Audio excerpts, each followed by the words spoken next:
நம்முள் இன்று கிடைத்திருக்கக்கூடிய பாளையமுள்ள இளவர் பிடிஆர் கே வீரராஜன் அவர்களை நான் பாராட்டி போற்றி சமுதாய மக்களிடையே விடிவெளியாக கிடைக்கவர் தமிழக மக்கள் மத்தியிலே நமது உறவு மத்தியிலே வலம் வந்து கொண்டிருக்கிறார்கள்.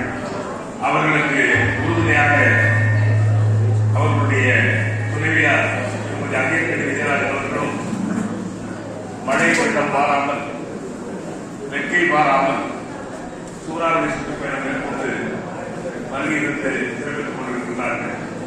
நான் அவர்களையும் மனதார பாராட்டி இந்த சேவகம் குடும்பத்தின் சார்பாக இன்று நடைபெறக்கூடிய இந்த மங்கள சந்திப்பு நிகழ்ச்சியிலே வருகின்றக்கூடிய பெற்றோர்களையும் வாழ்த்தி வரவேற்று மங்கள சந்திப்பு நிகழ்ச்சி நம் வீட்டு திண்ணையிலே பெரியவர்கள் மத்தியிலே வயதானவர்கள் ஒன்று கூடி பேசிக்கொண்டு முடிவெடுத்த ஒரு நிகழ்வு.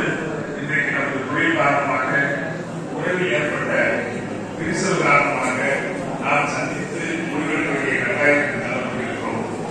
மங்கள சந்திப்பு என்று ஒரு சூழல் வந்தது நம்முடைய ஏற்பட்ட இடைவெளியை நெருக்கமாக்குவதற்காக வந்த நிகழ்வாகும். அந்த நிகழ்ச்சிக்காக வருகின்றிருக்கின்றீர்கள். வருகின்றக்கூடிய பெற்றோர்கள் அவரவர்கள் பிள்ளைகளுக்கு வரம் பார்க்கும் பொழுது சில குறைகள் இருக்கலாம். சில சாதாரண குறைகளுக்கு முக்கியத்துவம் அளிக்காமல் மாற்றம் ஒன்றுதான் மாறாது என்பதை மனதிலே வைத்து எதிர்காலத்தில் இன்று இருக்கக்கூடிய நிலை நிறையானது அல்ல என்பதை மனதில் கொண்டு மாற்ற வரக்கூடிய சூழ்நிலை உண்டு, அதற்கு நாம் பொருட்படுத்த வேண்டியதில்லை என்ற எண்ணத்தோடு தங்கள் பிள்ளைகளுக்கு வரனை அமைத்து நீங்கள் எண்ணிய எண்ணங்களெல்லாம் அந்த பிள்ளைகளுக்கு அமைய வேண்டும், அதற்கு மண்ணைவாழ் ராஜகோபால் சார்ந்தவர்கள் துணை இருக்க வேண்டும் என்று பணிந்து வேண்டி வாய்ப்புக்கு நன்றி உடைய நிகழ்ச்சியை துவக்கி வைக்கின்றேன். நன்றி, வணக்கம்.